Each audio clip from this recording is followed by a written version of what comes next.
No hay una herramienta mágica que en una hora arregle todos los problemas de tu restaurante. Hacer un curso de hostelería tampoco va a cambiar tu vida. Escuchar 100 podcasts al mes de negocios y empresa tampoco.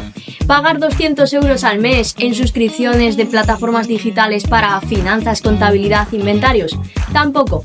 Y pagar a una empresa para que te haga reels o vídeos súper chulos tampoco va a cambiar tu negocio. Y a la vez, todo lo hará. No existe la solución mágica para solucionar todos los problemas de tu restaurante. Tienes que entrar en una mentalidad de mejora y formación continua, lo que se llama la filosofía Kaizen y que es tan utilizada en empresas como Toyota. Pequeñas mejoras constantes generan grandes resultados a largo plazo.